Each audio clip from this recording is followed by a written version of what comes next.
are stories that connect us to ourselves and each other. These stories reveal who we are and show us the many vivid, wild colors of our truth.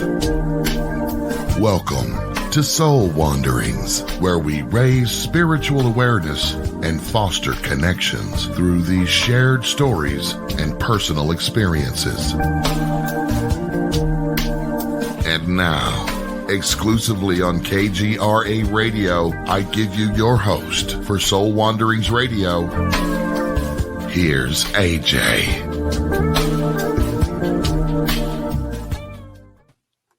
Hello, everyone. I am AJ, and this is Soul Wanderings. We are live tonight. It's Wednesday night, and that's the night we soul wander. So I'm happy to have you here. It's a little chilly here where I'm at. It snowed today for the first time this season. And so I'm sipping on my tea and feeling all warm and cozy here at the KGRA Digital Broadcasting Studios with all of you. So thank you for piling in. I see you guys joining here in the chat rooms on KGRA's Facebook and YouTube pages. Thank you. Thank you. So good to have you. We have an exciting show lined up tonight, one of our very favorite topics that we love discussing with a new guest we have not had on before. I am really excited because it is one of your favorite topics. It's definitely my favorite topic. We are going to be talking about NDEs and SDEs. So let's just not even wait. Let's bring our guest on right away and get right into this wandering. Tonight we are hanging out with Dr. Scott Taylor, and he is the president of the Expanded Awareness Institute. EAI helps people interested in near-death and shared death experiences explore what that experience means to them and to our culture as a whole. And Scott's gift is the ability to make the exploration of the non-physical universe accessible to the curious. He's also the author and voice of 6 best-selling CDs of guided meditations on near-death experiences in his Into the Light series, and he is a spiritual teacher, speaker, and researcher on near-death experiences. Welcome to Soul Wanderings. Well, thank you, AJ, and thank you for the invitation. I have been looking forward to this. Oh, wonderful. I am really excited to have you here. In all the years that I've been doing the show, it was 6 as of last month. Happy anniversary. Thank you. I have had maybe 2 handfuls of people come on and talk about NDEs. It's my most favorite topic. It's a topic near and dear to my heart, and I don't think I'll ever get sick of hearing about it from other people and learning more about it. So I'm excited to have you here to talk about the subject and also to learn more about you. I am ready to rock. It's not your first rodeo, is it? Well, first of all, why don't you tell us a little bit about yourself and who you are? Why, sure. Would it help if I just started out with my story? That would probably tell more than anything. Really? Okay. I like to hear all about your life because we didn't just happen into this experience that we are sharing, right? There's a reason why we are passionate about what we are passionate about, because something occurred in our life that put us on that path. And so just a little background then. Yeah, let's have a little background about you, and then definitely we want to hear about your story. I grew up in southern Minnesota, small town called Mankato, and it was just a pretty fun place to grow up. It's kind of in the rural countryside. There are a bunch of lakes, and so I learned to water ski and just generally enjoy the outdoors quite a bit. went off to College in Cedar Rapids and into graduate school at Northwestern, where I got my MBA, and then started to fulfill a desire of mine to work in the retail business. So my first job was with Dayton's, which is now Macy's, and then went to a regional department store and called Brett's Department Stores, based out of Mankato. And it was there when I was working for Brett's that I had my shared death experience.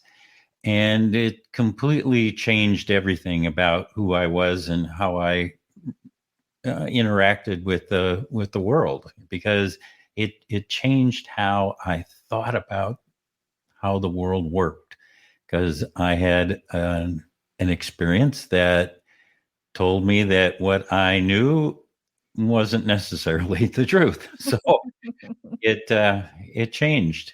And then for 20 years after I was finished with my retail career, I spent 20 years mentoring small business owners for the state of Minnesota.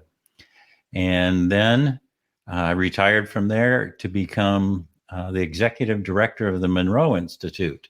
And those of you who know that work, Bob Monroe was the guy who first wrote about out-of-body experiences. And he got such a reaction to his first book that he wound up creating an institute that taught people to do what he did.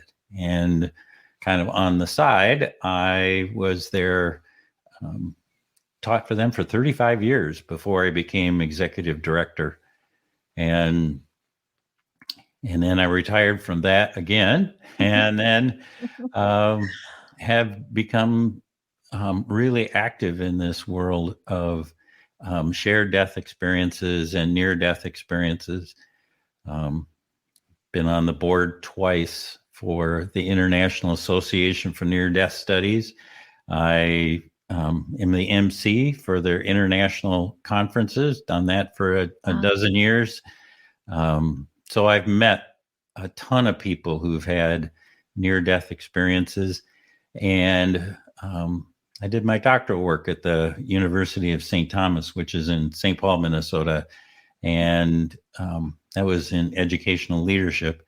And there I wrote my dissertation about people that had near-death experiences and how they come to live with what they know. Yeah, that's quite an outline. Well, you asked. I know, and I love to hear the history, because how do we know where we've been to where we are now without learning about that? First of all, retail. Not a lot of people say they want to be in retail. It is a very challenging place to be, but you have to have a love for it, definitely. And I think that's really neat that you were in that position where you were able to interact with other people and have those experiences, but also the crossroads of where you had your experience, of all places. What was your first experience like? So this took place in 1981, and I was in love with a woman. Her name was Mary Frances, and she and her son Nolan had been out sailing on Lake Washington, which is a beautiful lake in southern Minnesota. And on the way home, they were involved in this horrific car crash, and Mary Fran was killed instantly, and Nolan had a mortal head wound. And it took him 6 days to make his transition. Luckily, being in southern Minnesota, they were transported from the scene of the accident straight to Mayo in Rochester. And so they got some of the best care in the whole world, but it still, wasn't enough to sustain Nolan's life. So the interim of the 6 days was important because Mary Fran was one of 9 kids, and they were, scattered all over the country. And that 6 days between the accident and when Nolan made his final transition, they all had a chance to come and be with Nolan and hold vigil with him. In fact, there were so many of them that we couldn't fit in his, small little hospital room. So we divvied it up and we took shifts, and 2 of us would go at a time, and we'd be in there for a couple of hours and the next person would come in. And so as it turns out, I was there at 3. My shift was at 3:00 in the morning till 5:00 in the morning on the morning of the 6th day. And I was there paired up with Mary Fran's oldest sister, Janie. And we had a good time. I mean, Nolan was in a coma. He never did come out of that coma.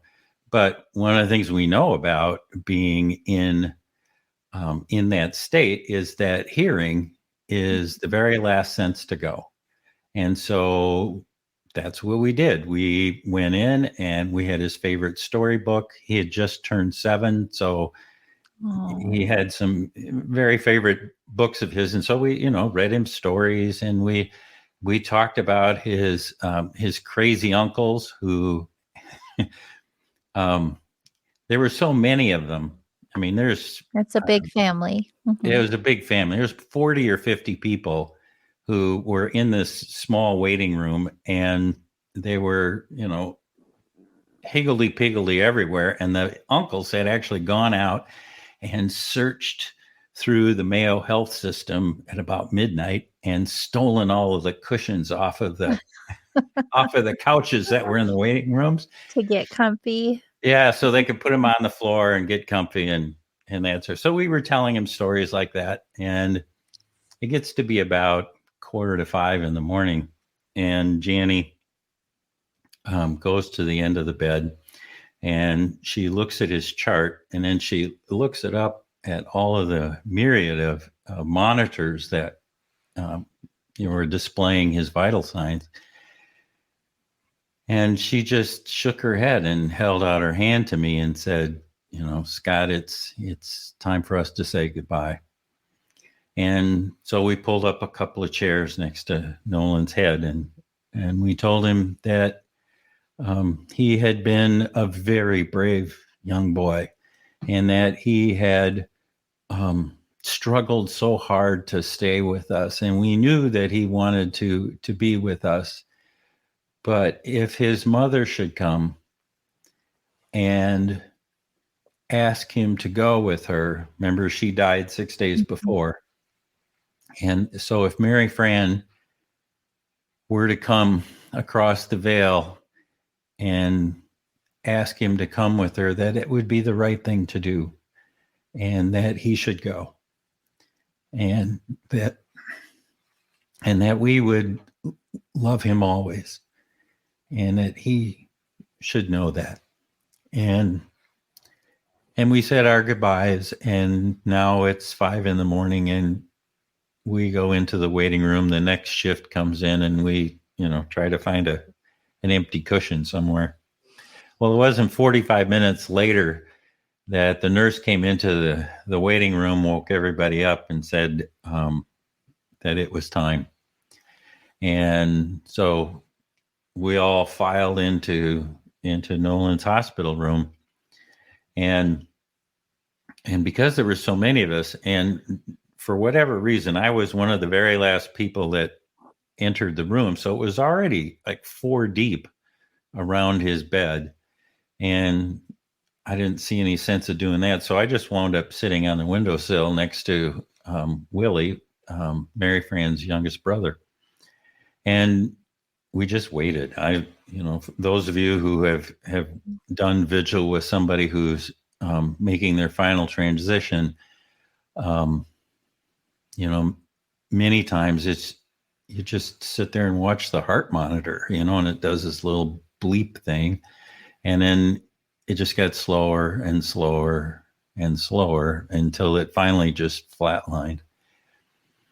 And what I experienced when Nolan flatlined was Mary Fran coming across the veil and scooping him up out of his physical body.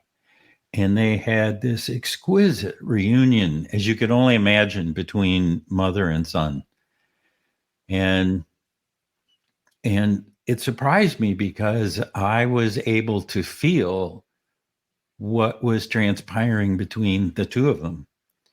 And then what surprised me even more was that as I'm sitting there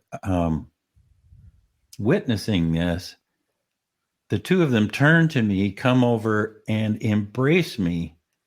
And then the three of us leave and go to the light.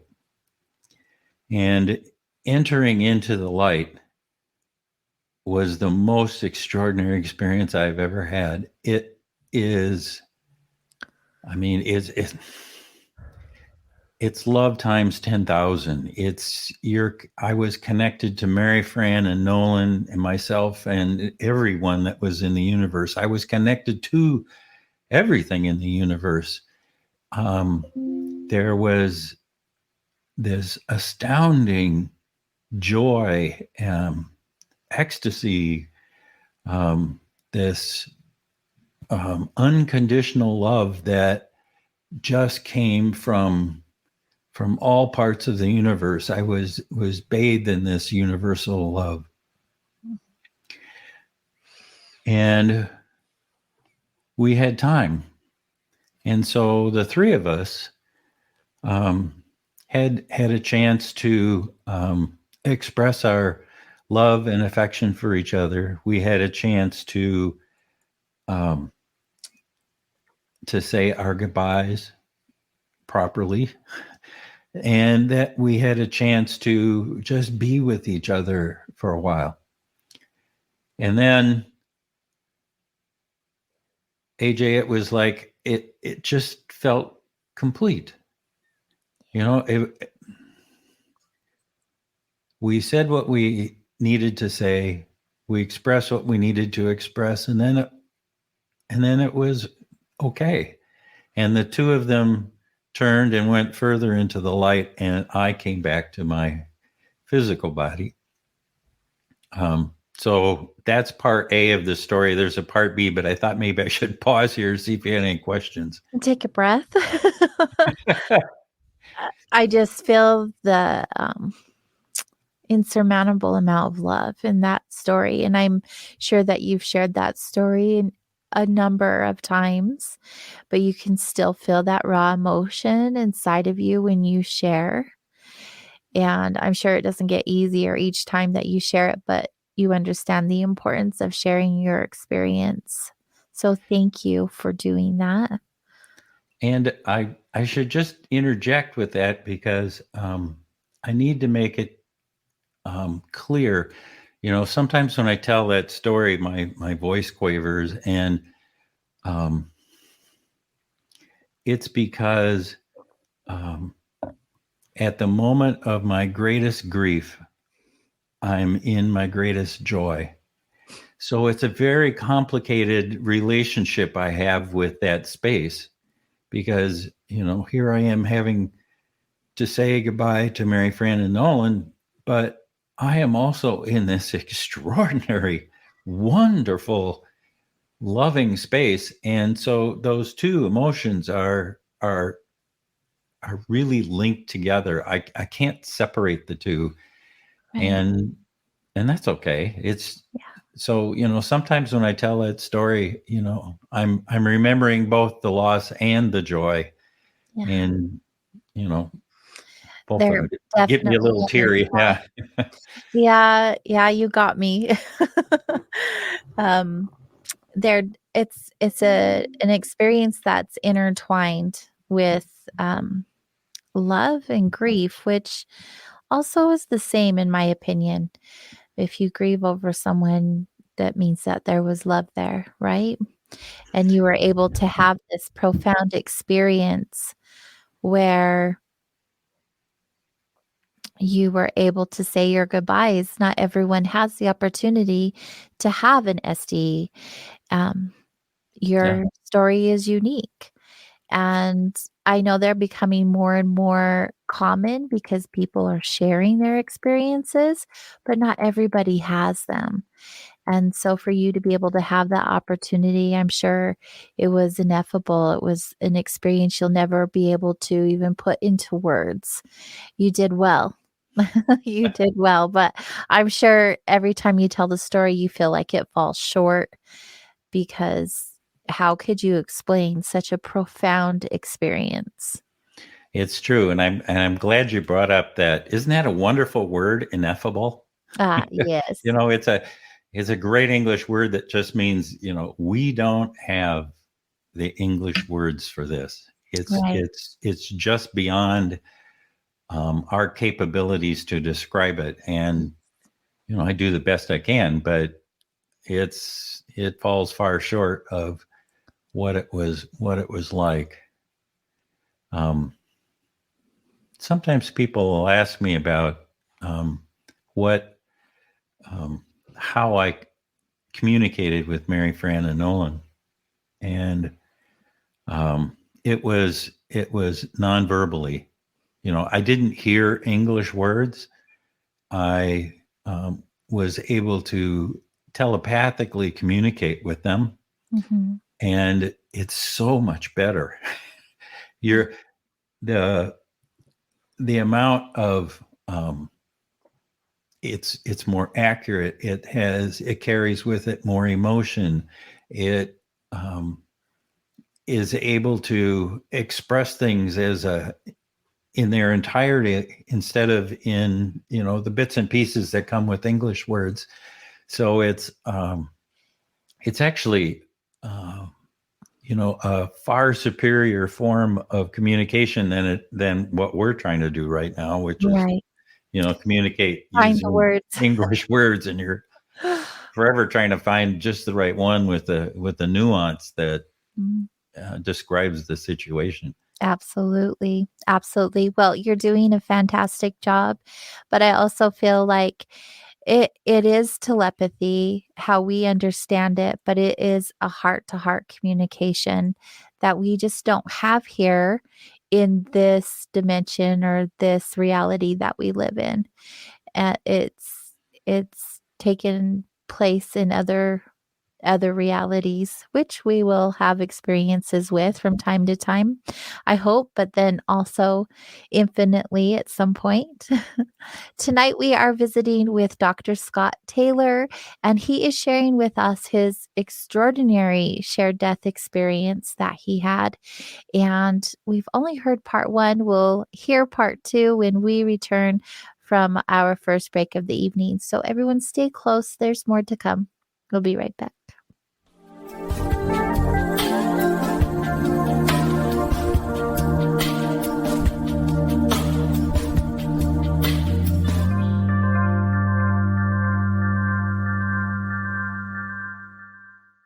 Hey members, the new KGRA DB app is now available on iOS and Android devices. Gain on-demand access to any KGRA DB programming. Download any show directly to your mobile device to listen or watch on the go. Go to the App Store and search KGRA DB.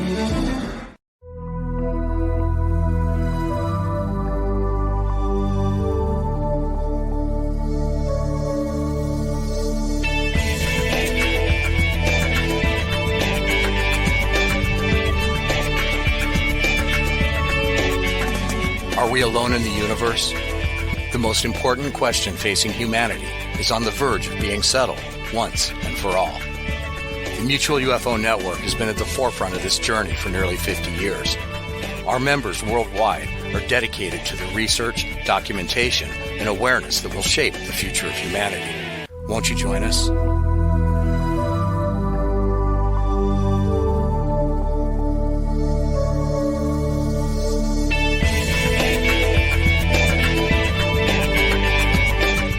It's not just a donation. It's a warm blanket. It's a bottle of clean water. It's a roof and a bed. It's knowing someone cares. It's feeling safe. It's a today that's better than yesterday. Every dollar you can spare helps so much more than you can imagine. Please, donate now to help people affected by Hurricane Ian. Your support is urgently needed.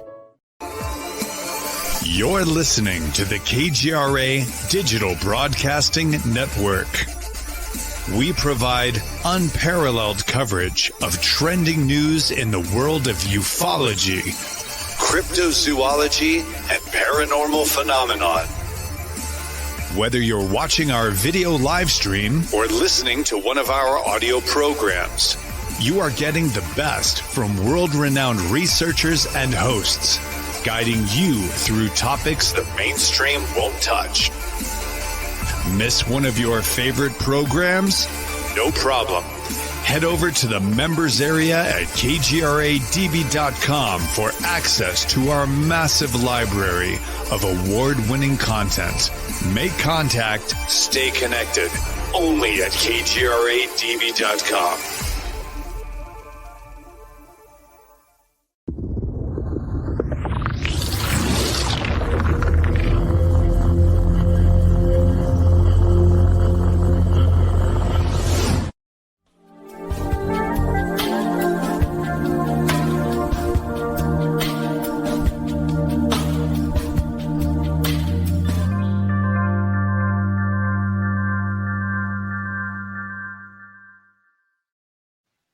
Hello, Wanderers, and welcome back. Tonight, we are visiting with Dr. Scott Taylor.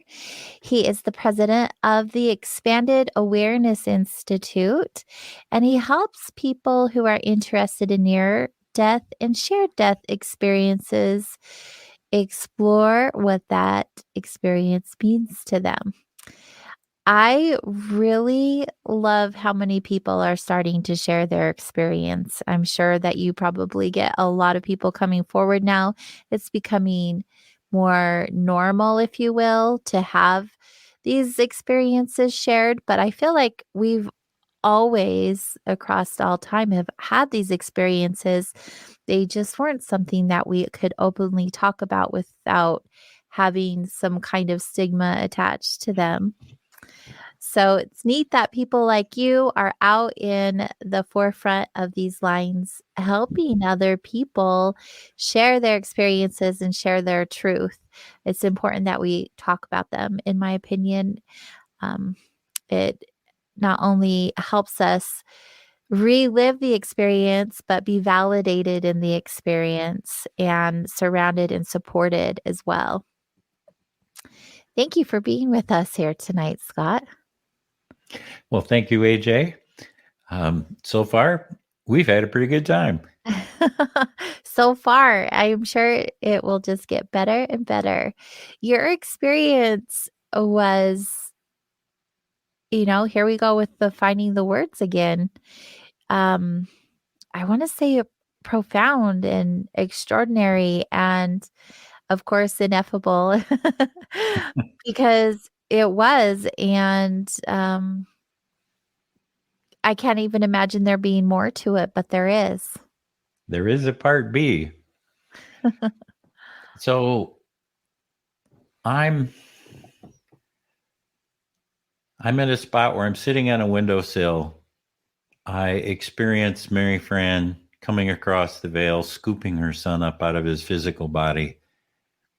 I feel it. We go to the light together, spend some time together.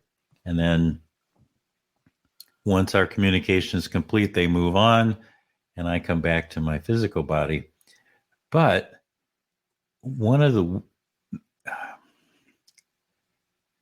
that isn't the whole story, because when I was sitting there on the windowsill, I was completely present in the room.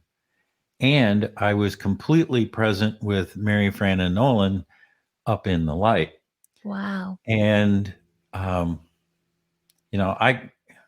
I grew up in southern Minnesota. I attended a mainline Presbyterian church, and they just really didn't have the words or the concepts for that happening, that you could be in two locations at once completely. And well, now I have a word for it. We call it bilocation. Yeah. I was there with Mary Fran and Nolan, and I was there with the grieving relatives in the room. And I know that because as I'm sitting there on the windowsill next to, Willie over here,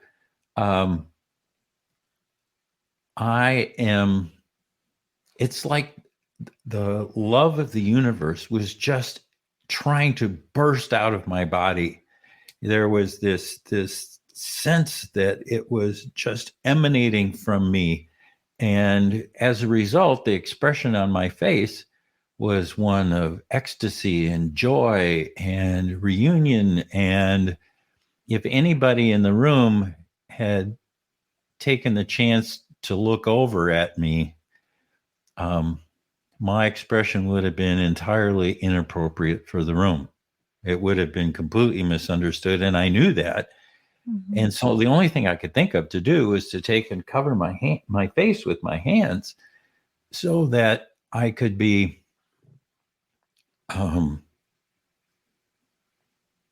appropriate, I guess is still the right word. Yeah. And I stayed like that until Mary Fran and Nolan went further into light, and it came back, and I came back, and like the two parts of me reconnected again. And when I had regained my composure, I could take my hands down and, be with the people in the room in the way that I wanted to be. And, because they had just lost Mary Fran 6 days before. Nolan had just died just moments before. And, everybody's crying and they're hugging each other and, giving comfort. And I needed to be a part of that. And I was able to do that.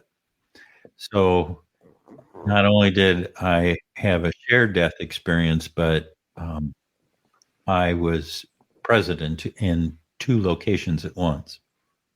So that's part B. Yeah, that's amazing to me. And I have heard of other people having their experience being in two locations at the same time as well. Mm-hmm. I can understand being in one place or the other, but being in two locations, I have a challenging time wrapping my head around that. Were there any other people that were in this experience with you that were in the room? Did anyone else have a shared death experience in their own way? Or was this something that you kept to yourself for a while? So you weren't sure at that time? Yes, I did keep it to myself because one of the things we know about near-death research is that there's a thing called fear of disclosure. Yes. And it's really important that the first person that you tell is accepting and can provide, reinforcement and in that they believe you. Right. If they aren't accepted, very often near-death experiencers will just shut down and not tell anybody for years or even decades. I interviewed a guy who hadn't even told his wife, and they'd been married for 55 years. Wow. So it's a big deal to finally share. And, for me, it was about 15 years. It was a long time. That is. But it was so outside of my experience that I really didn't know what to do with it. And so it took me a while. And what prompted it was my study at the University of St. Thomas in the Twin Cities in Minnesota. I was out looking for near-death experiencers, and Mary Fran's family, all of her sisters were involved in healthcare in one way or another. And so I put the word out to them saying I was looking for people that have had near-death experiences, and did they know anybody? Because, they were nurses or whatever. And I got a real surprise in that one of the sisters got a hold of me and said, Scott, I really don't know anybody else, but I had one. Wow. Would you care to interview me? And I said, you bet. It'd be great. So this sister is asked to be anonymous. So I'm going to respect that and just call her the sister. But that's fair. So her story goes like this. It's pretty fun, actually. She was visiting her parents and had just come from the doctor and was taking a brand new medication, had laid down for the nap, and had a really adverse reaction to this medication. And the next thing she knows, she is floating and is in a world of gray. And out of this gray mist comes Mary Fran. And Mary Fran walks right up to her, puts her hands on her hips and points a finger at her and goes, "You've got to go back, and you've got to go back now." And the sister, kind of looks at her and is taken aback and goes, "Well, nice to see you too, Mary Fran." And Mary Fran gets a little, thick quirk on her lip and, sees the humor in it, but immediately changes and gets really serious. And then goes, "I'm not kidding. You have got to go back and go back now." And she just shouts it so much so that the sister is just startled. And boom, she comes right back to her physical body and opens her eyes. And just as she is opening her eyes, what she sees is an EMT that is turning away from her. And he's looking up at his buddy and says, I've tried everything I can think of. We've lost her. And the other EMT who's looking down sees the sister with her eyes open, and he goes, "Whoa, whoa, whoa," and they quick grab her, do their magic, get her to the hospital, and she's just fine. So that's the extent of the story. Well, okay, I get this all recorded, and we're turn off the tape recorder, and we're packing things up, and it occurred to me. I asked her, now, when Nolan made his final transition all those years ago, something really interesting happened to me. I wonder if anything had happened to you. And her eyes just got as big as saucers. And, AJ, I took that as a yes. Yes. And a big yes. Yeah. And so I, quickly turned the tape recorder back on again and said, "Okay, I tell you what, you tell me your story first, and then I'll tell you my story, and we'll compare notes." And she said, "Oh, yeah, that sounds fair. Okay." What she tells me is this, that she remembers it very well, and that she was standing bedside and happened to be across the room from me. And she says, "You were sitting on the windowsill with Willie." I said, "Yep, that's right." And, we could see each other. And she said, "Well, when Nolan flatlined, what I witnessed was Mary Fran coming across the veil and scooping Nolan up out of his physical body. The two of them had this exquisite reunion. And at some point, the two of them turned to her, me, to the sister. They came over, embraced her, and the three of them went to the light." Wow. She used the exact same words that I used to describe what happened to me in the exact same order. The only difference in our stories was we didn't see each other. So, time is a tricky thing up there. So, but clearly she had an identical experience to me. And in that instant, I was able to erase any doubt in my mind that, this was, a process of grief, or it was, I'm remembering a story somebody told me, or, Right. because it was identical and told in such a way that, it's clear that it happened to the two of us, that now I was like, okay, I'm sold. I'm not crazy. This thing really did happen. And it allowed me,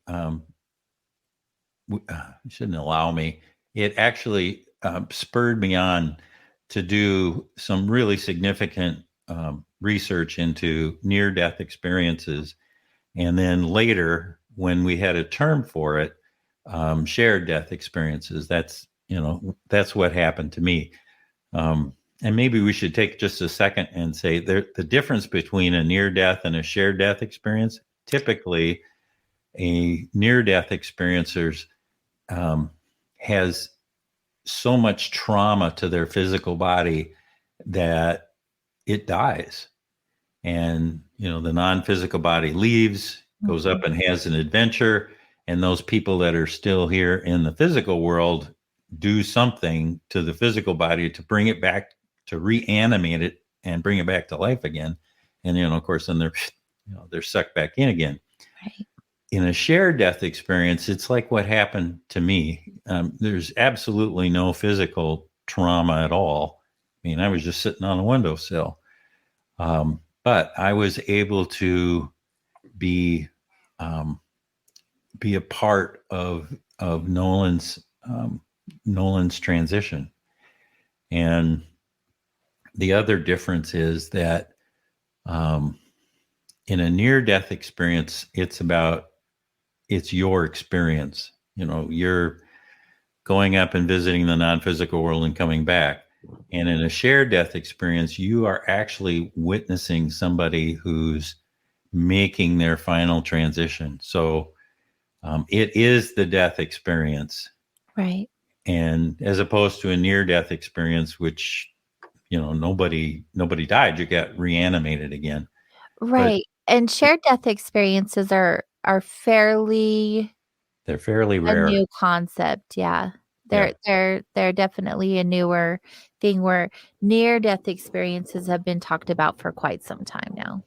Yep, they have. And they've been thoroughly researched. Just the body of scientific research on near-death experiences is really extensive. I mean, I know of 30,000 cases and are familiar with most of the major researchers in the field. And, it's nailed down. We know they exist. They happen. Mm-hmm. And, they're still unexplained. It's a real event. And there's of course, there's things we don't know about it yet, but we sure know a lot. Mm-hmm. Yeah. And more, just like I said earlier, how people are coming forward and sharing their experiences. It is becoming more and more available knowledge-wise and proof-wise. Like, this is a real phenomenon that happens to us. And, and thank goodness for William Peters. He has written the definitive book on shared death experiences. It just came out. He's been on the show, actually. Yeah, and he's terrific. And yeah, definitely. I really like his work. I really appreciate it. Yep. So At Heaven's Door, I'm going to put a plug in for it because it's worth reading. I was just about to say, it is a great book. And if anyone hasn't read it yet after the show, do it. It's so good. It really is a good book. And well, I'm a little self-serving. I'm in it. So that story you just heard is in the book somewhere in the middle. I was just about to say, that's how I heard about you, actually. I just think it's so interesting because Well, near-death experiences, like we talk about them, shared death experiences, even when I have someone on the show, even like you, even how William Peters was on the show, people still have written me today even and said, "What is an STE?" So it's just not out there as much as the near-death experiences are. And that's what I'm excited for when people start talking about those. I have I have watched or read or listened to, I don't know, hundreds of near-death experiences. I've had my own near-death experience. I I can't get enough of them. I'm so fascinated, and I just I feel like I have more questions now than ever before, the more and more I hear. And so I really like having people like you on the show who share these stories because it's exhilarating to me. It's exciting to me. Um, it's comforting also, right? Of having had my own experience and then hearing other people, like you don't feel so alone and you don't feel like you're nuts. You feel like there really was something and something really did happen. And it takes courage to go out there in the world and share things like this because not everyone is on board with these experiences.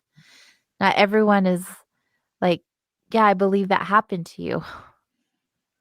Well, and shared death experiences have another interesting twist to them in that 60% of them happen and you're not anywhere close to the person making their transition.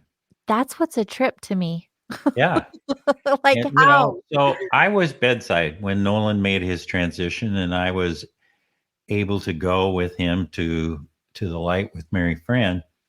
But most of the stories are, you're at home and you're in bed or you're watching television, and all of a sudden grandma comes and whooshes right through you, or you you lift off and share the experience with Uncle Fred. And so yeah, it would certainly seem to be a different. It would be sitting there watching television, and the next thing there's dead Uncle Fred, and the two of you are having a really interesting conversation in a place you've never been before. Right. So, why do you think some of us have the shared death experiences and others don't? Why do you think is like what well, happened? I actually know the answer to that. Ooh, please do share. First off, there needs to be a significant heart connection between the person who's making their transition, and in my case, that was Nolan, and the person who is having the experience, me. And in our case, Mary Fran was a single mom. The biological father for Nolan refused to acknowledge the consequences of his actions and refused to have anything to do with Mary Fran, Nolan, the family. And so as a result, Mary Fran chose not to tell Nolan who his biological father was. And so when I came into the picture, we bonded quite quickly, and we had real affection for each other. And Nolan, he was 6, just turned 7, and all of his friends have a dad that are in elementary school, and he doesn't have one. And so now I've stepped into that role, and so yeah, there was a significant heart connection between the two of us, and certainly with Mary Fran and I. And so what we know about that is that the invitation needs to come from them to me. It doesn't work the other way around. I can't sit there and go, oh, I really like to go with this person. Right. they have to do the invitation. And it's hard for us being here in the physical. We're really tied to this vibration that is that's here. We exist in all day, every day in this physical vibration. And in order for us to make that, we have to significantly raise our vibratory rate to move up. Well, it's a lot easier for Mary Fran and Nolan to lower their vibration, have the invitation, and then I can go with them. So that If works. you have an invitation, how do you know that you're receiving the invitation? How do you willingly partake in this experience?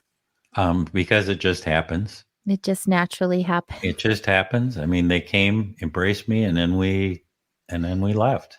So if someone didn't want to have the shared experience, they wouldn't have the opportunity to decline? Oh, sure.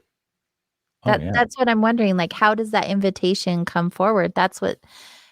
So part B of that is that you need to be willing and open to the experience. And so if I had been standing bedside, I may have been comforting people or talking to someone and unavailable. But I wasn't. I was sitting on the windowsill next to Willie, and I had just been watching, the heart monitor for 45 minutes. So I was probably in a state of meditation, at least calmness when it happened. So I was open and available for it.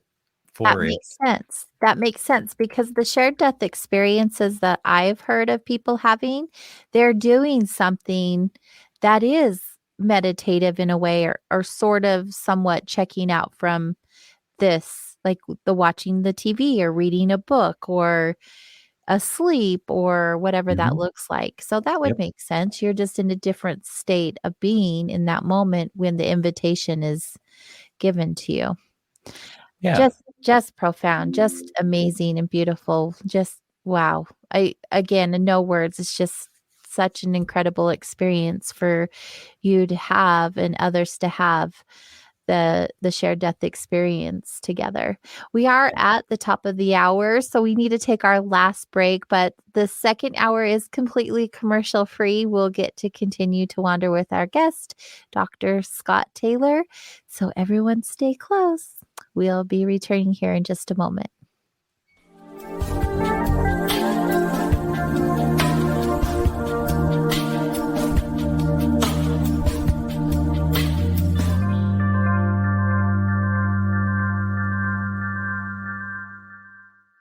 Hey members, the new KGRA DB app is now available on iOS and Android devices. Gain on-demand access to any KGRA DB programming. Download any show directly to your mobile device to listen or watch on the go. Go to the App Store and search KGRA DB.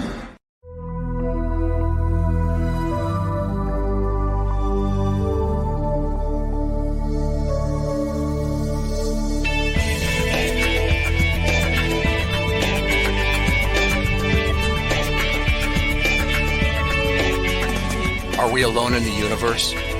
The most important question facing humanity is on the verge of being settled once and for all. The Mutual UFO Network has been at the forefront of this journey for nearly 50 years. Our members worldwide are dedicated to the research, documentation, and awareness that will shape the future of humanity. Won't you join us?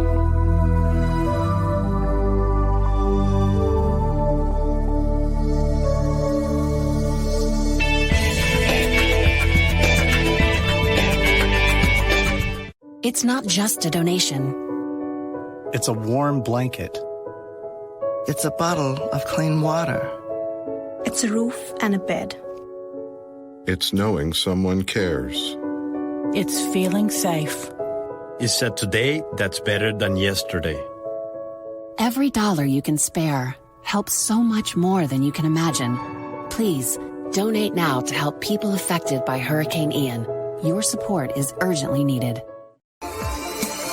You're listening to the KGRA Digital Broadcasting Network. We provide unparalleled coverage of trending news in the world of ufology, cryptozoology, and paranormal phenomenon. Whether you're watching our video live stream or listening to one of our audio programs, you are getting the best from world-renowned researchers and hosts, guiding you through topics the mainstream won't touch. Miss one of your favorite programs? No problem. Head over to the members area at kgradb.com for access to our massive library of award-winning content. Make contact, stay connected, only at kgradb.com.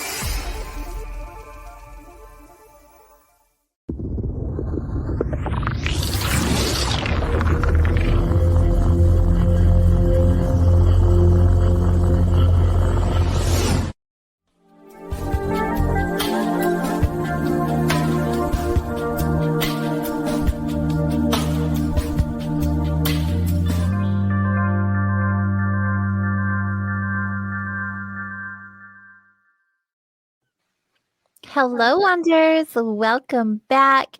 We are wandering here on KGRA Digital Broadcasting.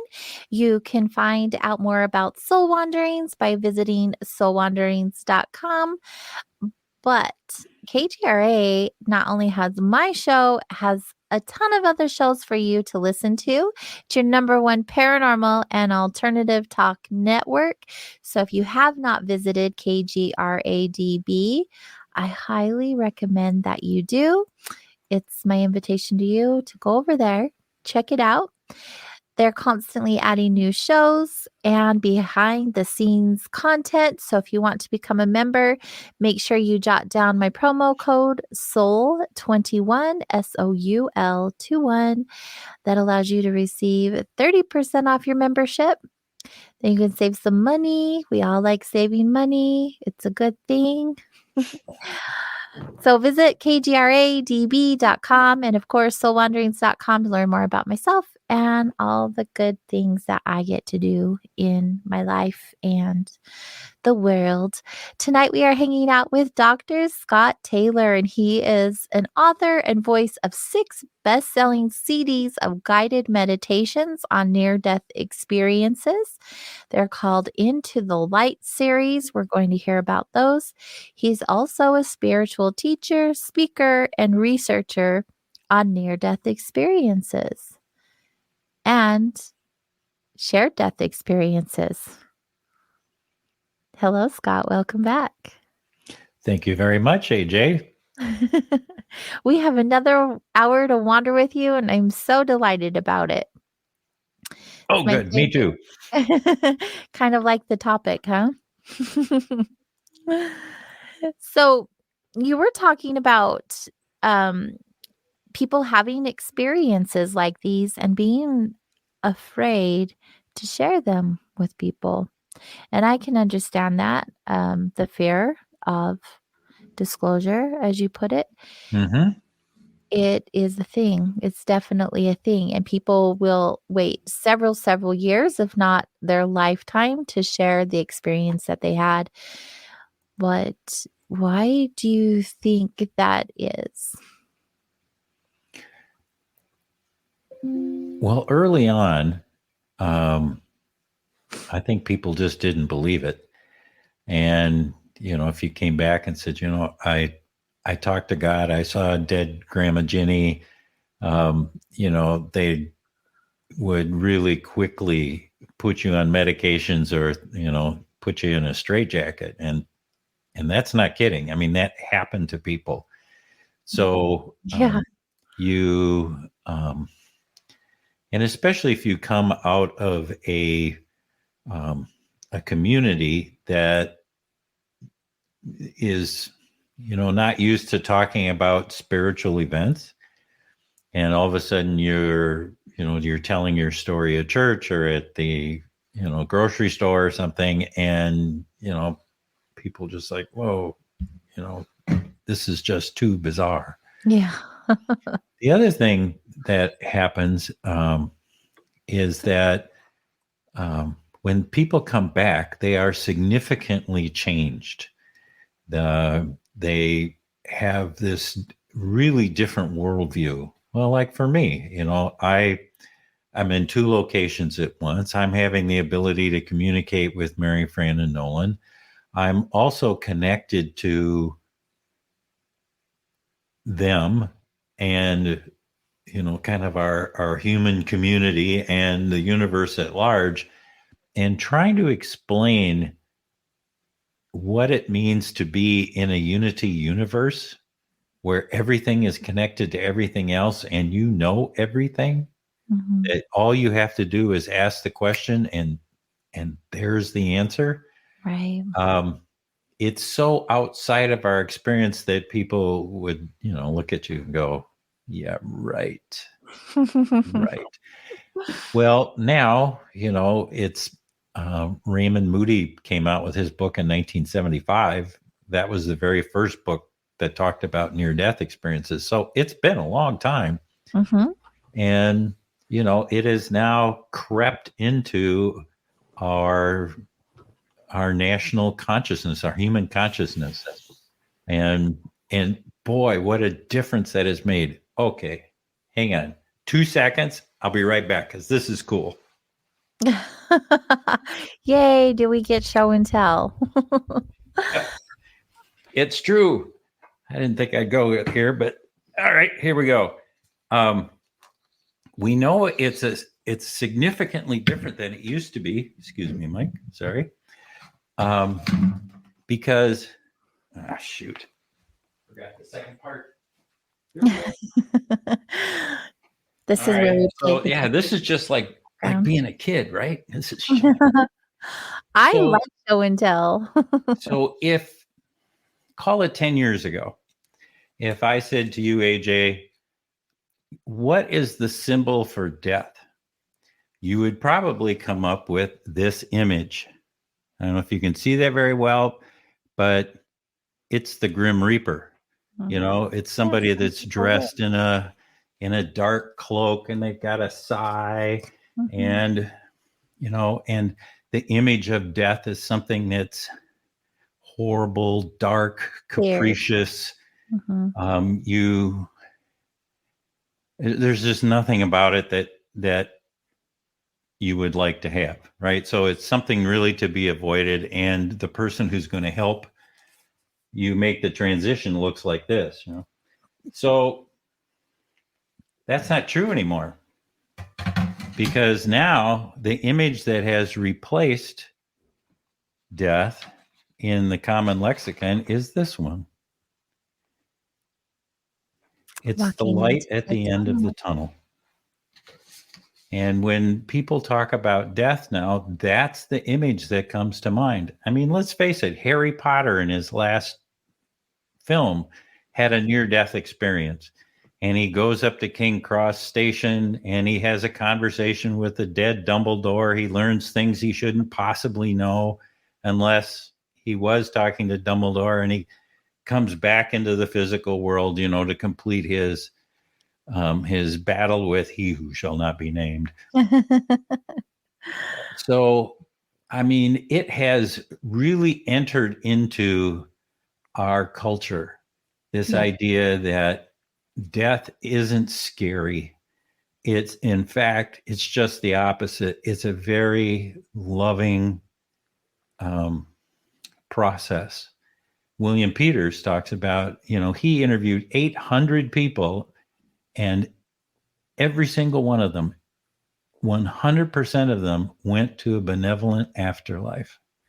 So this is something that is really quite extraordinary, that we as a culture are now sitting there going, this is a blessed event. This is something that needn't be scary and that we could embrace because we are going home. Right. And of course, I do need to put a little pause on that, because there's a difference between being ready to go home on the soul level. Like, you know, for those of us who've had a near-death experience or a shared death experience, absolutely ready to go any moment. Mm-hmm. You say it's time, I go, thank you. I'll be right there. I'll be right there. Yep. No hesitation whatsoever. Except, and I think Woody Allen put it best. He said, I'm not afraid of death. I just don't want to be there when it happens. So, the idea of the physical body dying and the pain of that, Mm-hmm. if there is, if that's associated with how you make your transition, people aren't looking forward to that. Yeah, and that's okay. But we need to separate the two. It's the physical process of dying is a whole lot different than are you ready to soul level to make your transition? And there are more and more people that are going, yeah, I get it. I have that sense. This is something I want to do. And now we know how to preview that, through using special forms of meditation. We can actually go to places that near-death experiencers go to, or the same places that shared death experiences go to. True. We can do that. And so if somebody's feeling really uncertain about it, you can say, well, there's techniques that you can practice that will allow you to go there ahead of time, and you can check it out. See if it is as advertised. Right. Right. And you can. It's just amazing the different types of ways that you can have those experiences. Thank you for that answer. I really appreciate your viewpoint and your opinion on the question. I feel like even still, though we talk about it and we have a different concept of where we go and what that looks like, even sharing your story, people are still like, at least from my experience, when I've shared stories, people still are having a hard time wrapping their head around it, which is fine. But I think continuing, if you've had an experience, continue to share it, because there's going to be someone that you're going to help by sharing your story. And I think it's important always to share your story. I mean, that's what the show is all about, sharing our stories, bringing us together. So I have another on that same bent there. One of the benefits of becoming familiar with what happens is that every once in a while you're called to do something rather extraordinary with what you know. Yes. So in my case, I got a call one night. This is late on a Sunday night, and it's my Uncle PJ. And he calls me up and says, Scott, your cousin Kathy is having a really difficult time. And I knew she was in hospice. And he said, I went to visit her, and it'll be soon, but she's terrified of dying. And you know about this dying stuff. So would you mind going out and seeing her? I said, sure, I'd be glad to. So Kathy's roughly my age, and she was dying of breast cancer. And so I went there, and we had a chance to, say our hellos and that sort of thing. And I asked her if she wanted to talk about this, her being afraid. And her immediate answer was no, she didn't want to talk about it. But it was just too scary for her. And so we wound up sitting there watching the Vikings game, of all things. I mean, talk about a complete waste of time. This year they happen to be winning, but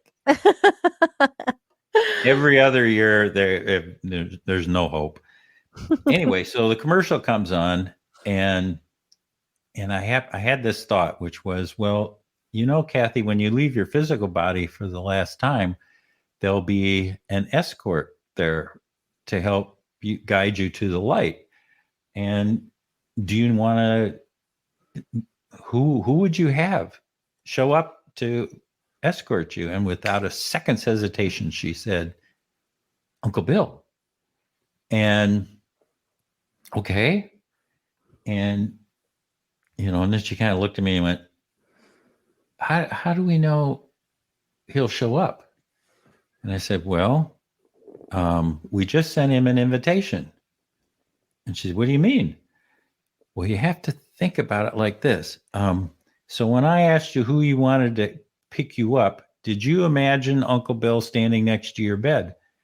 And she said, well, yes, I did.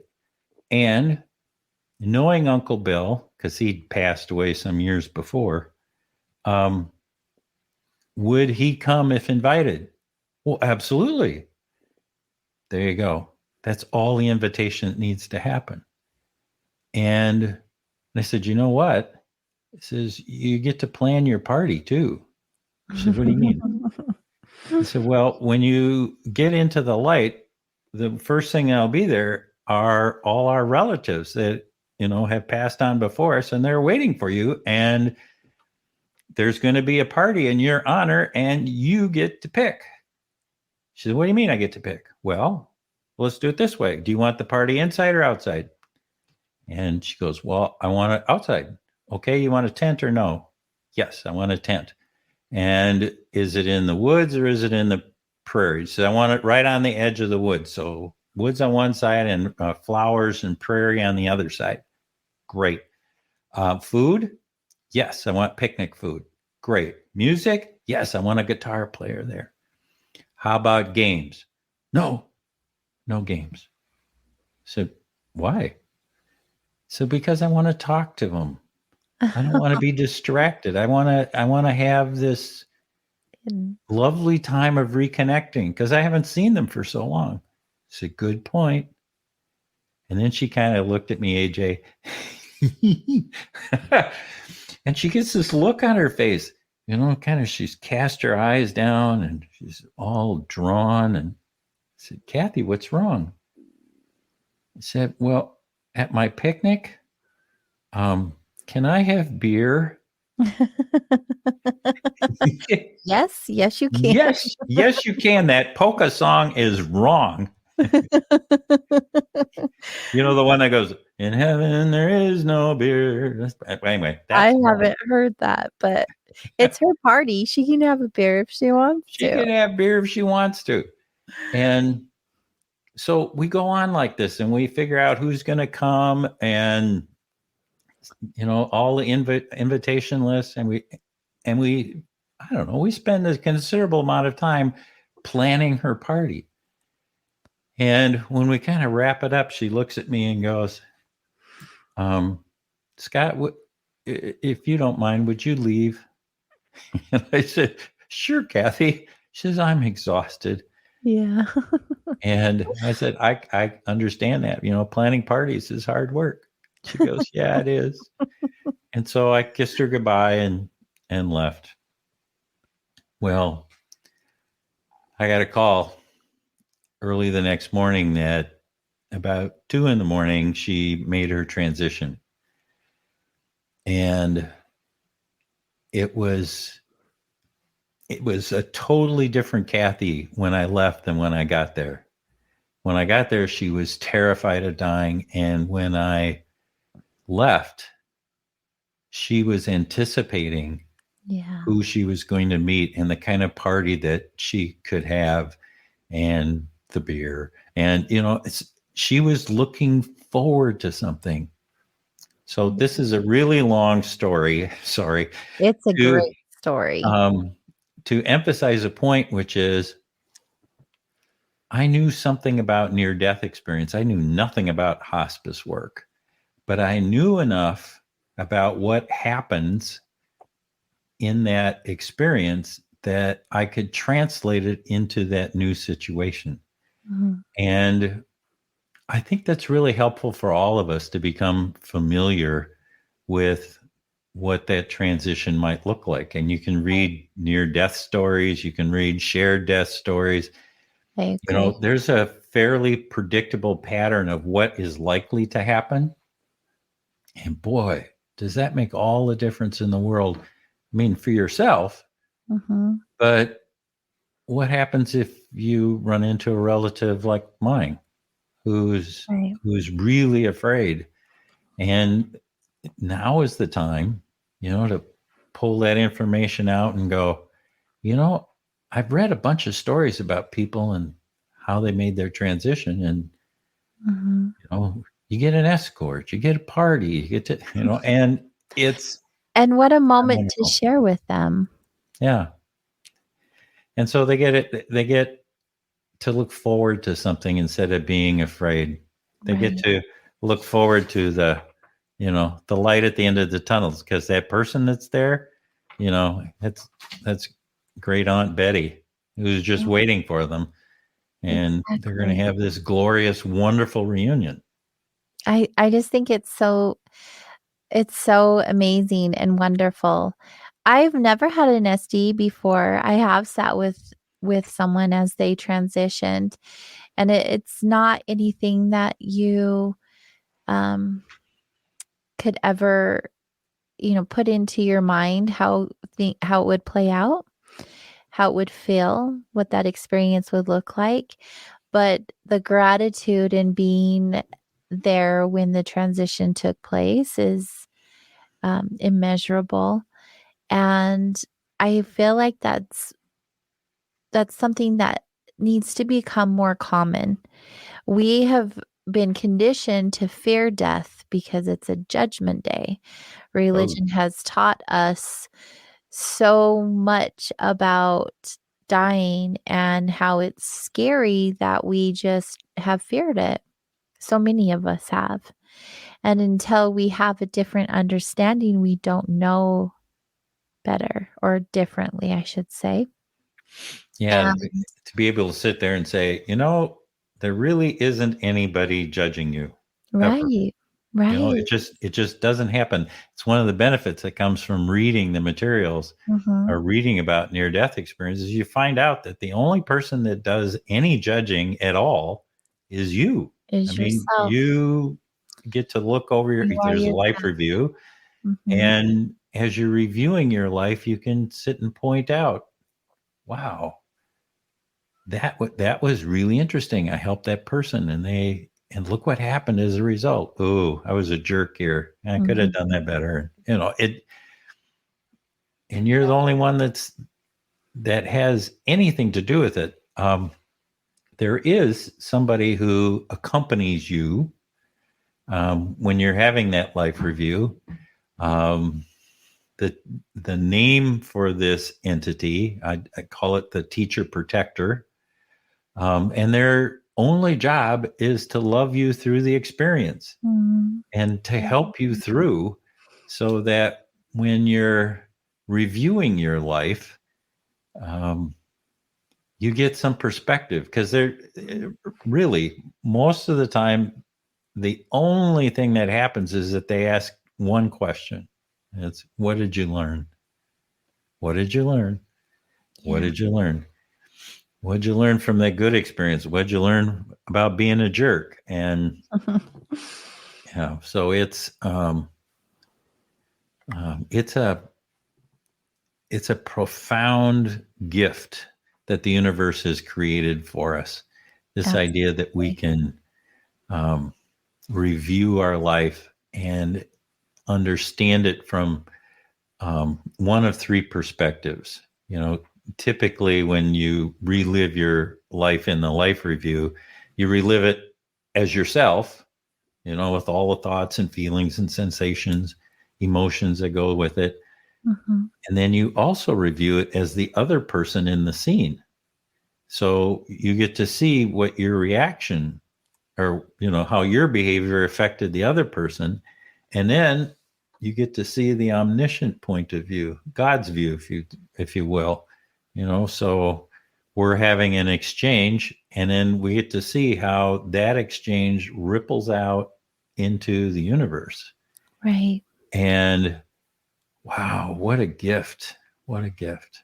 Okay. So for your listeners, this is going to be worth the price of admission right here. I hope everyone is listening. Yep. Here it Are you goes. listening, everyone? I see there's a lot of activity in the chat room. Everyone's talking about the subject. It's neat.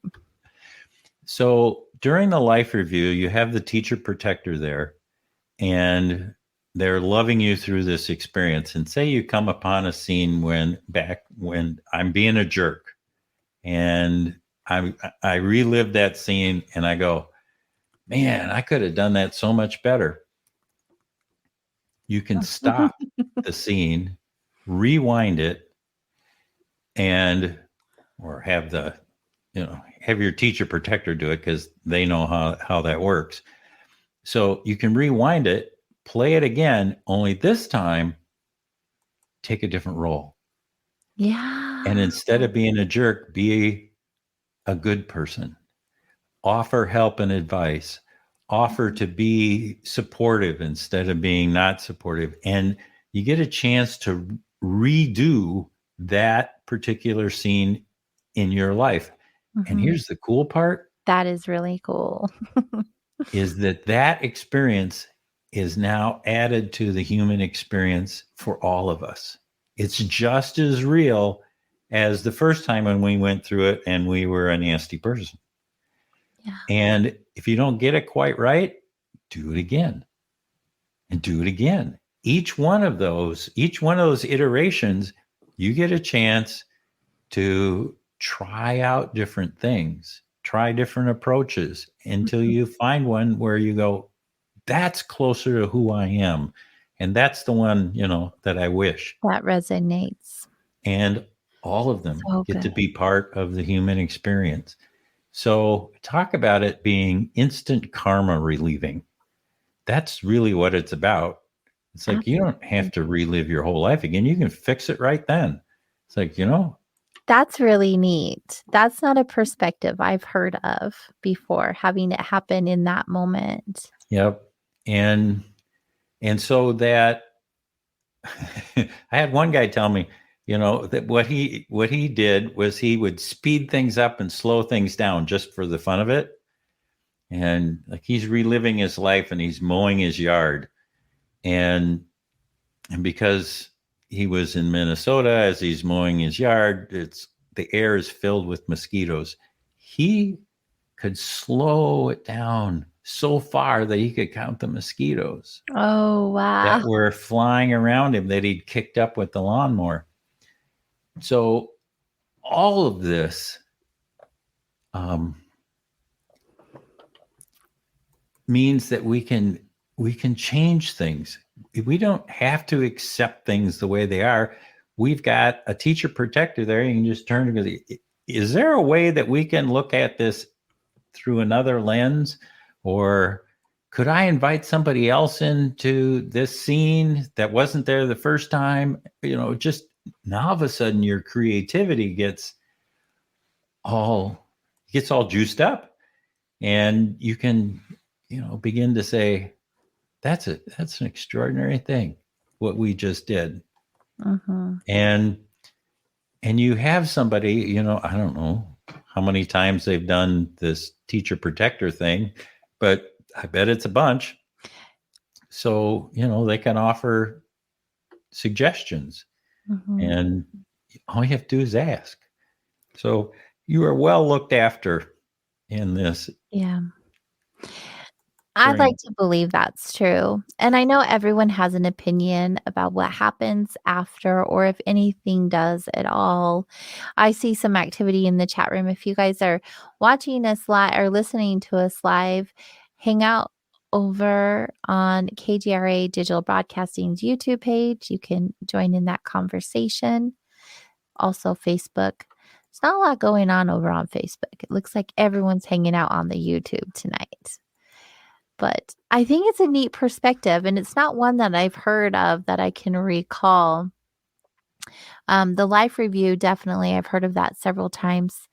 And I think it's fascinating that so many people have experiences that are so similar, yet nobody really knows what happens when we leave here, like factual, right? Everyone has their experiences and their version and their opinions, but nobody knows until we know, until we really go to wherever it is we go.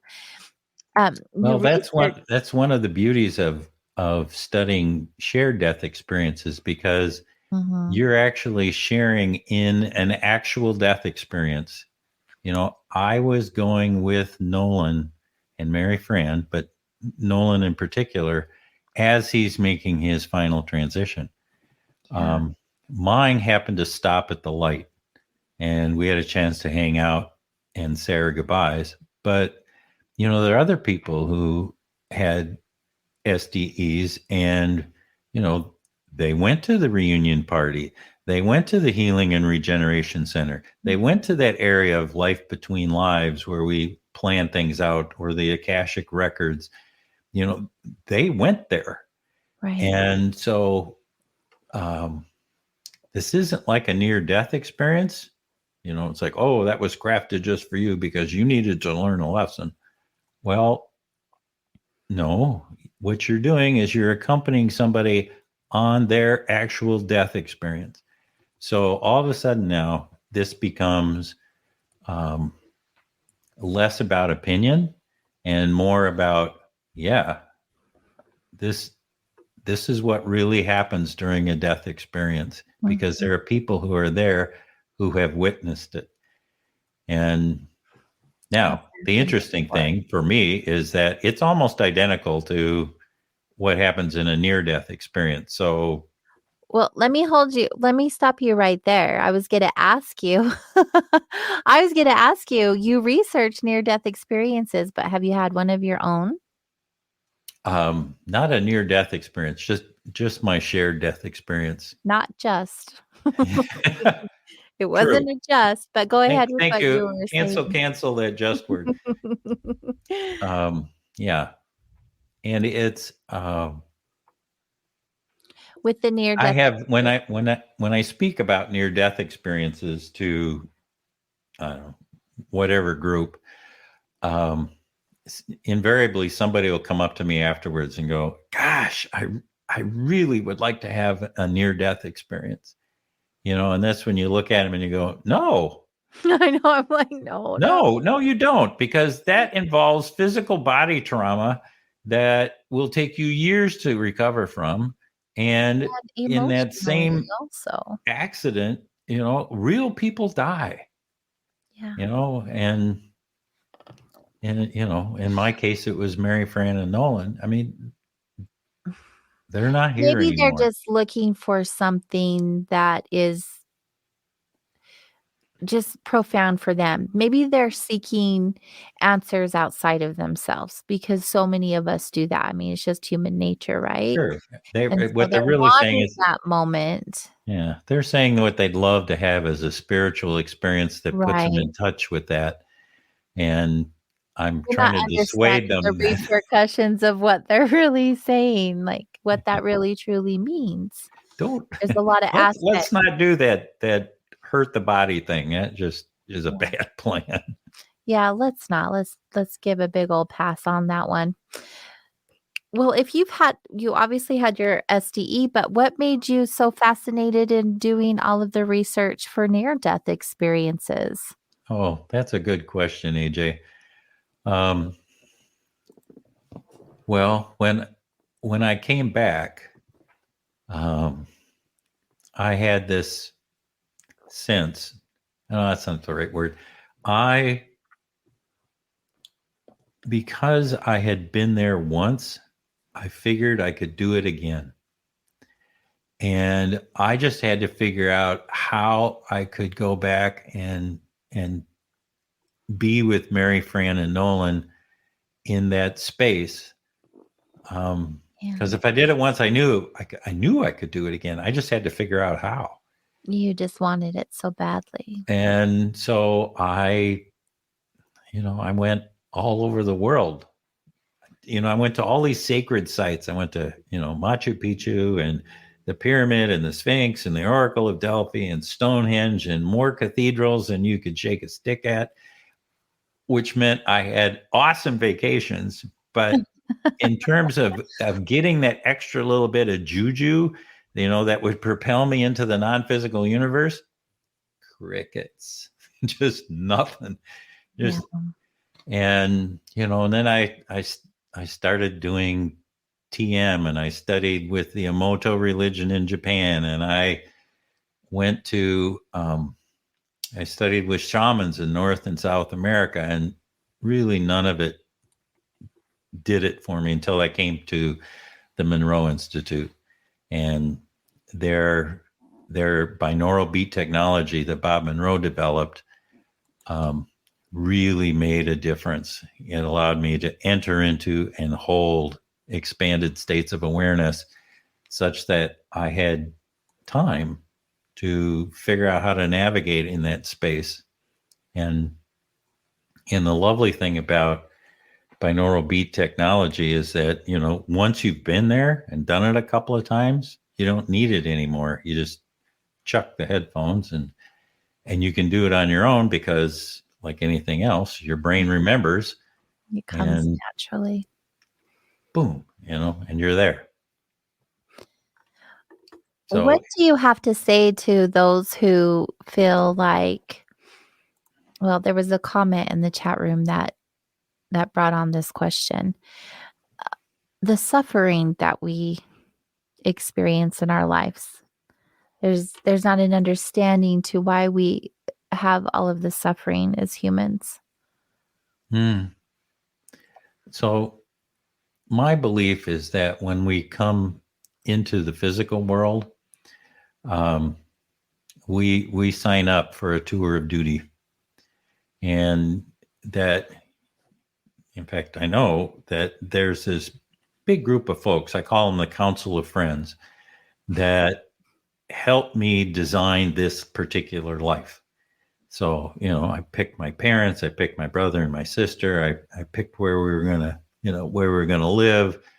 I picked, what were the major lessons I would have in my life. And so when we come into the physical world, we then proceed down that path. And it's tricky because there's free will involved, and you can choose to go there or not go there. But there's a path that you've laid out for yourself, said, yes, this is what I would like to have happen. And you arrange with other people for them to play their role. And so I am profoundly grateful, sounds really odd, for the sacrifice that Mary Fran and Nolan made for me so that I could have the experience of losing two people that I loved, because it propelled me with my shared death experience into this whole life of exploring expanded states of awareness and exploring who we are and what does it mean to be human, and to give myself experiences of the non-physical universe that I would never have contemplated before had that not happened. And so the suffering that we have is a wonderful teacher. We more than likely signed up for it. And it means that it just takes a different mindset to be able to say, that nasty thing that just happened, that was a gift to me, that I will come to new understandings because of that incident, whatever it is. That is looking at our life from a soul level and not getting caught up in the daily drama that is, the life in the physical. So it's okay. So I have, when I make my transition, one of the people I really want to meet is Judas Iscariot. For those of you, you may remember that he's the disciple who betrayed Jesus. And if we come from the perspective of this was lined up ahead of time, that meant that Jesus had to find somebody who would betray him so that he could become Jesus.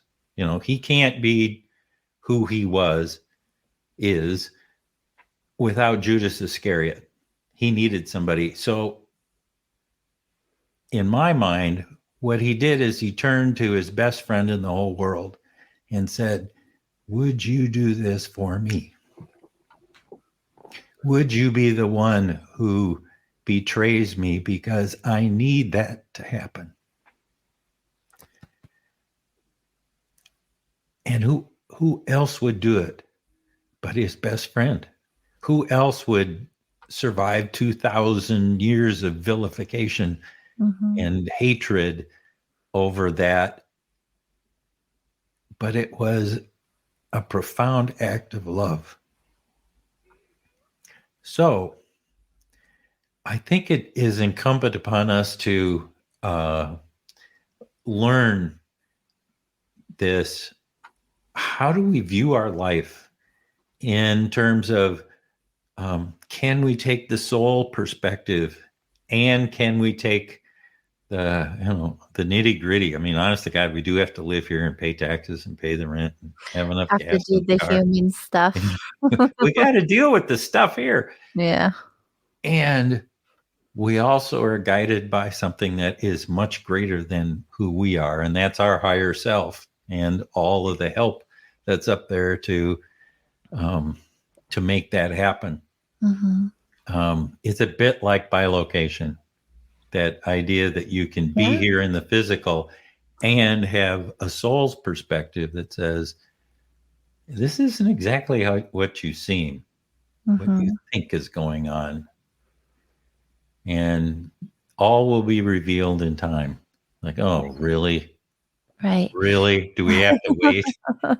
Yes, we have to wait. I appreciate your point of view. I have a very similar point of view when it comes to the suffering. I mean, as a human, it doesn't make sense, right? Why would we sign up to go through A, B, and C? That's just absurd. Absurd. But when you've gone through A, B, and C and you've come out on the other end of it, you are a better version of yourself, right? Yeah. But in most cases, people are, or they haven't gone through this experience fully, in my opinion. It also has allowed me to practice forgiveness because of the way that people have shown up for me, or I've shown up for people. I've allowed myself to be forgiven by myself, forgive myself, and to forgive others, understanding my role or their role in my experience was for a greater purpose. And until I learned that concept, I was really good at holding a lot of negative emotions because I didn't have that understanding. And when I was taught that understanding, a lot of things became more clear for me, and the process of forgiveness became easier for me. Yep. And I know it doesn't make any sense. And I hear it, almost on a daily basis in the work that I do. Like, why am I suffering? Or why do we have to suffer? Or why do we have to experience this? And, no one really has the answer. We have our own concept of what we feel the answer is based on our own experiences. And again, it goes back to the sharing. It's important to share. It's important to share your perspective or your experiences with others to bring awareness or enlightenment to them for their own experiences. Give them different concepts or ideas or beliefs. And when you shared that with us, you can go ahead. I was just thinking of the role of the teacher protector. And, the question that they ask is, what did you learn? Yeah. And, in the middle of some of this crazy life that we lead here in the physical, to be able to step back and go, okay, what did I learn? Mm-hmm. What did I learn from, or am I learning from this? I think it allows us to be more thoughtful about our responses in general, mm-hmm. and allows us to be more present and, stop living in the future or living in the past. Mm-hmm. If you have to answer the question of what did I learn, it's like, this is where I am right now. I'm standing in this place of needing to forgive, or whatever is going on. And it's a very powerful thing that those who play the role of teacher protector have to teach us. It's very true. It's very true. Through all of your experiences that you've had through your SDE and hearing and working with other people who have had their near-death experiences, mm-hmm. what has been the greatest lesson for you through all of this? Oh my.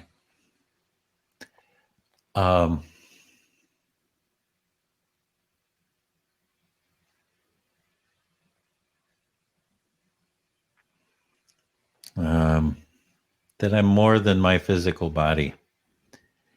That, this wonderful shell that I'm wearing at the moment, which has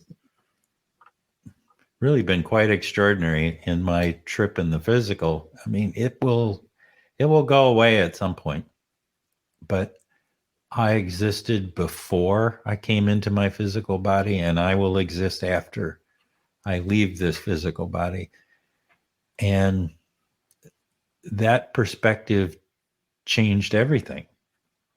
To know that, to sit on that windowsill and witness Mary Fran scooping her son out of his physical body, taught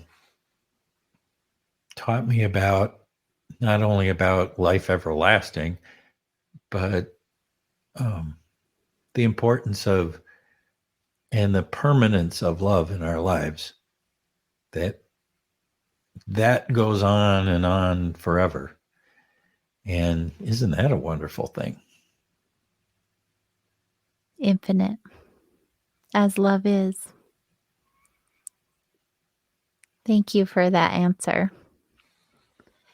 I'd like to shift gears a little bit because we only have about 10 more minutes before the show wraps. Sure. You offer meditations. It's true. Tell us a little bit about that journey. So, for 35 years, I was a trainer at the Monroe Institute, and they use this wonderful technology that Bob Monroe invented that uses binaural beats, which is just a sound. You wear headphones, and they're very particular patterns of sound that raise your vibratory level so that you can enter into expanded states of awareness. And I've been doing it for about 20 years. And I don't know what took me so long, but one day I was sitting there going, I've been teaching the Monroe techniques. He had a whole cosmology around, where can you go and what can you do when you're in these expanded states of awareness. And one day I went, well, a lot more people have had a near-death experience than have ever done the Monroe work. And so that energetic pathway has been laid down for us by millions of people who've had near-death experiences. I mean, the low estimate is 5% of the population. That's the low estimate. So why couldn't we use this technology to follow that path instead of the one that Monroe had developed? So I started experimenting, And sure enough, you can learn to meet your guide, and you can learn to do bilocation, and you can learn to explore the tunnel and learn to merge with that love that is the universe. And you can go to the place where the reunion takes place, and you can have a life review, and you can go to that area of life between lives in the Crystal City and the healing centers, all those places that exist in the non-physical universe. You can go there. It just took a while to figure it out. So anyway, I developed courses on how to do that using the technology. Those 6 albums, they're right behind my head, by the way. Those 6 albums are kind of a distillation of that. So, for $21, you can download them and try it out on your own. It's cheap. Very affordable. Yeah. And, coming up in a couple of weeks, we have a 2-day workshop where we will 6 times make that transition between the physical world and the non-physical world and explore things like, you get to meet your guide, you get to explore the tunnel, you get to go do the reunion thing, and be able to really feel comfortable with what it's like when we make our transition. Mm-hmm. And anyway, it's more fun than a person should have. Isn't that odd? But it's really true. As we're sitting there talking about death and where we go and blah, blah, blah, it could be a very heavy subject, but there's more laughter in those workshops than I can tell you. It's sure great fun. Yeah, I'm sure there is. I would imagine that it brings a lot of people comfort about their end of life transition. Yes. And, some people take it just because, their spouse has died and they would like to, connect. Like I needed to connect with Mary Fran again. Yeah. And you can do that because they're out there and they're just waiting for you to step up and go, hello, I'm here. Right. I was having that conversation just before the show with one of the staff here in the studio, how they had an experience and they didn't have the answers. And I said, well, ask your guides. You can do that. You can do that. You can do that. Ask, they want to communicate with you. All you have to do is ask and tell them what is the best way for you to receive. And they are wanting to have those communications with you. It's absolutely true. So whoever said that is a wise person. And it wasn't me. I mean, I repeated it, but I don't know who. Well, an easy way to start is just, as you're going to sleep at night, set that intent that like, okay, the question I have is, what's the best way for us to communicate? You set that intent and then you go to sleep, and son of a gun, if it doesn't show up in your dreams. Yeah. They will. Or throughout the day the day. All of a sudden you get this intuitive flash. Right. And you go, oh, really? All right. Maybe it's automatic writing or whatever. The veil is thin. They're right here with us and they want to communicate with us and have these experiences with us. It's pretty neat. It's pretty neat. NearDeathMeditations.com. That's the website where you find out about. Make sure everyone knows how to find your goods. NearDeathMeditations.com. You also have some YouTube channels. Do you want to share those as well? Yeah, I've got a YouTube channel called The Afterlife Files, and I talk with people who are researchers in the field and folks who've had experiences, and we talk near death, shared death experiences, and there's just some fascinating folks that are out there. So that's fun. Come come check it out. The Afterlife Files, or you can just type in Scott Taylor and you'll get there. Yeah, I was looking at them. You've had William Peters. You've had David and Carla on that. I really adore those two human beings. You've had Peter's been on your show. Oh, good. You've had a lot of amazing people. Yeah. Joshua, he was on our show recently.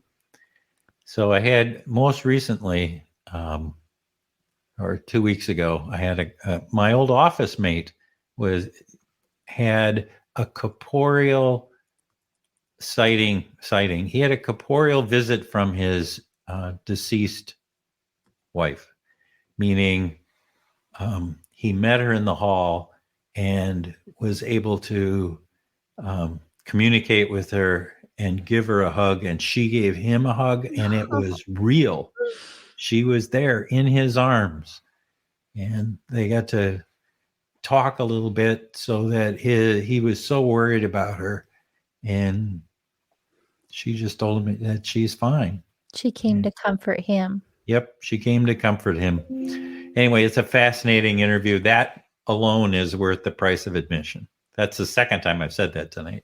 I think the entire time with you has been definitely worth our time. There's no doubt about that. I'm super grateful for the opportunity to have you with us tonight, Scott, and for you to show up authentically and share with us your experiences and expertise on the subjects at hand. Thank you so much. Thank you, AJ. You asked great questions. So, yay, back to you. I'm just here in the moment. I like organic conversation. That's my favorite. I know everyone that comes on the show sends me questions before and has a script. I just like to have conversation. I think that's the best way to get to know each other, is to step outside of that script. So thank you for doing that with me. I really appreciate it. Make sure everyone checks out Dr. Scott Taylor's website, near-death-meditations.com, and don't forget to check out his YouTube channel, The Afterlife Files. He has a lot of shows on there. They look really good. I'm going to have to deep dive in them myself. All right, everyone, we're going to wrap up this episode of Soul Wanderings tonight. Thank you for wandering with us. It has been lovely, hasn't it? And we will see you guys all next week. Until then, be good to yourself and be good to each other. Good night, everyone. Good night.